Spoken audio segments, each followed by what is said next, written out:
turma da Veja, que já se mostrou como um porta-voz dos interesses do regime, e eu falo isso com base em que o Atlas não está aberto, mas eu sei em qual pedaço está, porque o Texugo me enviou hoje.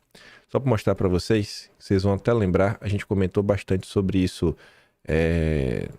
no mês de julho. Saíram matérias na época para falar se a turma estava brigada ou não. Matéria essa aqui, ó. Tava no um racha no Supremo. A Veja falava, Gilmar Mendes diz que o ministro tem apoio integral. Apoio no Congresso do Trabalho, né, do ministro. E aí, dias depois, a gente falava que isso, né, a gente ia falando, isso aqui não condiz com a realidade, vocês vão ver o que tem um racha. E aí o pessoal começava, Andresa Matais falando, cara, tá rachado, falta unanimidade. A própria Luísa Martins, que é a Bela Megali da CNN. Por que a Bela Megali? A Bela Megali é quem dá todos os furos do Supremo. Quer saber o Supremo, bastidor? Lê a coluna da Bela Megali no Globo. É ela. É sempre ela. Enfim, a própria Cantanhede falava sobre isso e a gente ia relembrando, né? E aí até não tá aqui, mas nessa explicação aqui do vídeo tá, que eu mostrava inclusive a Veja, a versão impressa, né? E a versão digital, mostrando que o Robson Bonini, no final de sexta, já fazendo pro final de semana, né? Pra tentar dar um apoio pra galera. Aí o Robson Bonini vem falar. Cúpula da República sai conversando sobre sanções dos Estados Unidos. Uma parte da informação, que eu não duvido, que diz que tiveram várias conversas de ministros, auxiliares de Lula, banqueiros, Hugo Mota, o Columbre. Nessas conversas, além do impasse sobre a adesão do Flávio Dino, a punição de bancos por acatar a Magnitsky, os políticos e magistrados trataram da dependência brasileira sobre o sistema de armazenamento de dados em nuvem dos Estados Unidos. A ideia é que o governo Lula apresente soluções para essa questão nos próximos dias. Não é assim que se resolve, né? O governo não tem solução de estalar de dedos. Estamos lidando com a questão que envolve infraestrutura que precisa ser construída, fora um certo domínio de algumas questões tecnológicas. Não vai solucionar nos próximos dias. E aí no final falava, já sobre os bancos, o ministro da Corte revelou ao radar que o clima de desconfiança foi contornado. Todos querem cooperar. Será mesmo? Devo acreditar no propagandista Robson Bonini, da Tropa dos Grisalhos? Ou acreditar no verdadeiro porta-voz do mercado, que é o Lauro Jardim? Bancos rejeitam pedidos do Supremo para interceder contra a lei Magnitsky. É pura propaganda. Tudo é propaganda. Aturdidos com a Magnitsky, alguns ministros do Supremo tentaram convencer os grandes bancos a entrarem no circuito. Para quê? Negociar com o governo dos Estados Unidos a não apertarem um torniquete na aplicação das sanções. Ninguém topou, até porque seria em vão. Por que seria em vão? Porque Eduardo Bolsonaro é brabo demais. É brabo demais. Eu fico feliz de ver essa postagem, porque o Ivanildo não é um bolsonarista, é um liberal assumido aí, do Students for Liberty, também da tropa do zongueiro, dos think tanks liberais. Mas mesmo assim, eu adorei essa resposta dele. Eduardo Bolsonaro deu um checkmate no Itamaraty, Lula e no Supremo. A verdade é essa. Deve doer para a turma admitir. Mas sua estratégia está forçando uma ruptura da elite econômica com o establishment brasiliense.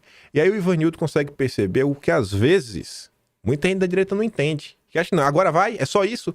Não é assim, não tem a medida salvadora, que é estalar o dedo, tá tudo feito. É um processo. Não é condição suficiente. Né? Aconteceu isso, resolveu? Não, não é só isso. Mas é algo completamente necessário para a anistia passar. É começar a ter uma mudança do clima. A elite financeira, a elite econômica brasileira precisa se posicionar. Minimamente precisa largar a mão. No mínimo. Pelo bem de todos. De tudo o que aconteceu no Brasil nos últimos 40 anos, desde o início da nova república, me diz, quem conseguiu botar realmente para a elite econômica do país ficar minimamente preocupada em dar sustentação para o regime? Em quais casos? Eduardo conseguiu o inimaginável. A nova aposta do PT para desgastar? Eduardo Bolsonaro. Matéria que saiu na conta do Igor Gadelha, mas quem escreve é o Gustavo Zucchi, que trabalha com Gadelha. Aí o plano, isso já foi feito, já estão começando a fazer isso. O Lindenberg postou um vídeo. A ideia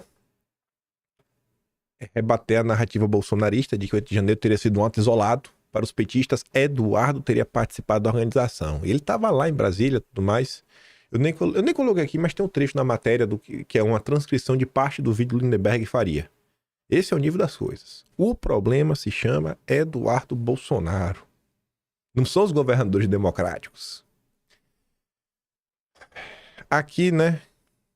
Eu sei chato porque eu tô cobrando algo que eu não posso cobrar ninguém, né? Lei Magnitsky, no caso Moraes, é uma aberração. Quem diz? CEO da Transparência Internacional. A ONG dos amigos do Deltan. Eu não posso cobrar o Deltan, né? Eu estou de ver na direita. Se fosse um amigo meu falando isso, eu ia cobrar. Mas não posso, né? Eu tenho que ficar quieto. A Globo publicou essa matéria aqui que eu fiquei me questionando com o objetivo. Por que fica parecendo que você tá cutucando a onça com a vara curta e falando, qual é, Trump? Ninguém aqui vai te seguir não, irmão. Tu é fraco, tu é otário. Tu achando que ele tá com medo de tu, é? Essa porcaria não pune ninguém, rapaz. Essa lei não serve de nada. Efeito Magnitsky, em 10 anos, lei dos Estados Unidos motivou 2 de 148 multas por não aplicação de sanção. Pega nada. Só 2 aí, pô, em 10 anos. Tá achando que vai rolar uma coisa no Brasil, é? O temor dos bancos brasileiros de ofensiva, né?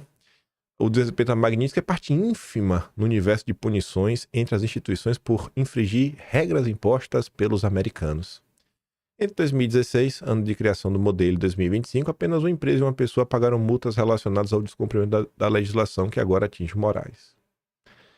Será que essa matéria vai envelhecer bem ou vai envelhecer mal? Espero que a gente tenha uma resposta até o final do mês sobre isso aqui, porque aí já vai pro Atlas bonitinho, né? No mês de agosto, a Globo mentia e era desmentida pela realidade.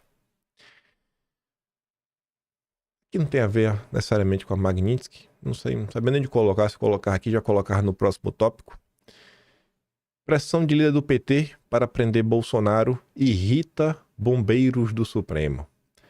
A gente até chegou a comentar que o Vladimir Aras, né, parente aí do Aras, procurador, mostra que não cabe a nenhum deputado ou ninguém do Poder Legislativo pedir prisão preventiva de ninguém. Você olha lá o Código de Processo Penal, artigo 311, eu acho, nada sobre isso.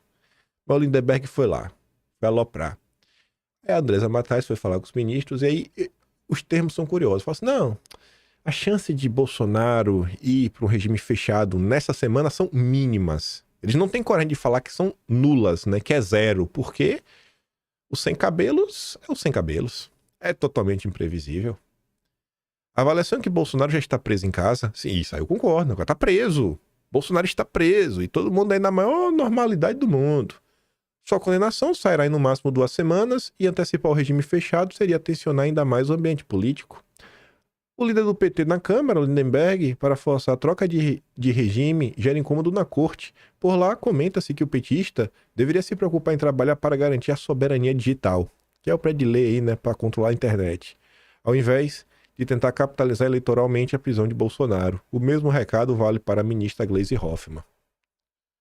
Mandando recado pela imprensa, né?